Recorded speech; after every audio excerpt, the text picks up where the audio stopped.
I was like, well, what happened? He's like, I just shot George Zimmerman. Developing tonight, claims of self-defense from the man accused of shooting at George Zimmerman. Zimmerman is no stranger to media headlines, and now he is back in the thick of it. Good evening, I'm Brett Conley. I'm Angela Taylor. The lasting images from the day, a bullet hole in Zimmerman's truck window and video of him walking into an ambulance. Zimmerman and the man accused of firing the shot, Matthew Apperson, have some history. This is not their first run-in. We have live team coverage as we break down the big story, and we start with West 2's Chris Hush, live in Lake Mary. Chris?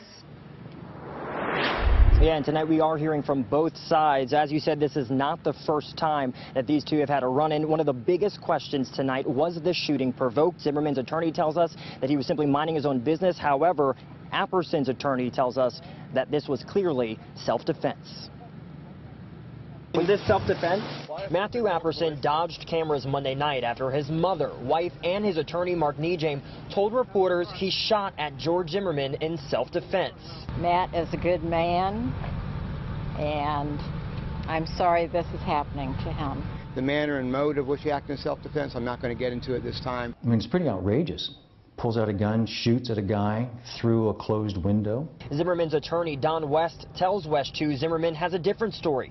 Lake Mary police say something happened between Apperson and Zimmerman as they drove down Lake Mary Boulevard Monday afternoon. This guy decided to give him a hard time, started yelling at him, taunting him, and George decided to get away, drive away, and it wasn't enough for this guy. Apperson allegedly shot at Zimmerman's vehicle, leaving this bullet hole. Zimmerman's attorney says he received minor injuries from the shattered glass. Police say Zimmerman flagged down an officer afterward. Apperson also called police and allegedly admitted to officers he shot at Zimmerman. We asked Wes if Zimmerman provoked the alleged shooter. She wasn't looking for this guy, had no reason ever to have their paths cross again. Ironically, both Zimmerman and Apperson were involved in a separate road rage incident last September. Apperson claims Zimmerman threatened to kill him on the road. Nejame says the two don't have an ongoing dispute and have no relationship outside of these incidents. There was a threat today that he perceived, and that's how he reacted. Why do you call the police if you're the aggressor? Law enforcement will do their job. They'll decide what charges to file.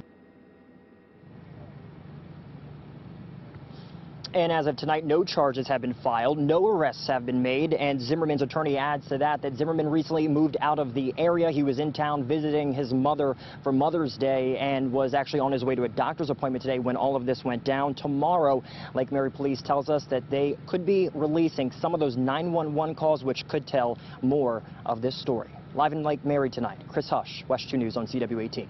Okay, Chris, thank you. And the shot was fired on a very busy Lake Mary Boulevard today. A man quickly ran to a nearby business and told someone he pulled the trigger. A guy came pulling up and said, please call 911. Will you please call 911? I was like, well, what happened? He's like, I just shot George Zimmerman. The witness says the gunman told him it was a road rage incident. Two men at the center of this shooting have a well-documented past. This is their third incident on record. West 2's Adrian Whitsett joining us live in Winter Springs in the accused gunman's neighborhood. Adrian.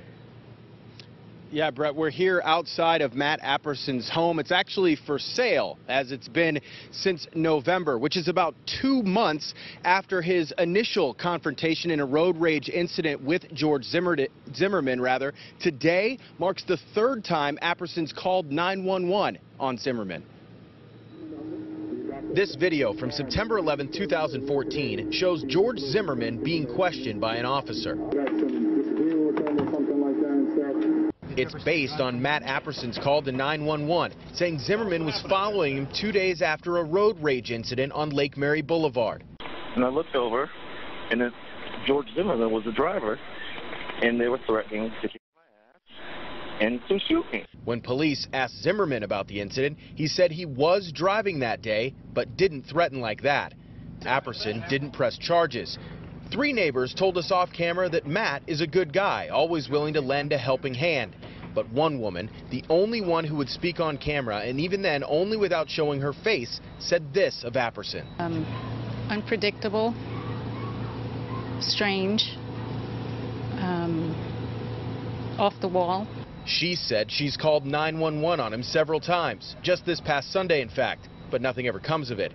The woman said she wasn't surprised to hear about the new incident in Lake Mary. There's not much, I don't know what the future holds for anybody. I just know that over the last 2 months, he's changed a lot. And even though I don't speak to them, I can tell by his actions, you know. Apperson's attorney says he's a family man who works at the family business and never wanted to have a run-in with George Zimmerman, never knew him before September, and surely didn't want to have an incident with him today. Reporting live in Winter Springs, Adrian Whitsett for West 2 News on CW18. Since his acquittal for murder and the death of Trayvon Martin, Zimmerman's had several brushes with the law. Shortly after his trial in July of 2013, Zimmerman was stopped for speeding in Texas with a gun in his car. In September of that year, he was detained after allegedly threatening his ex-wife's father with a gun. In November, he was arrested for a domestic incident involving his girlfriend and a shotgun. This past January, police arrested him after his girlfriend claimed he threw a wine bottle at her. No charges were filed in any of the cases.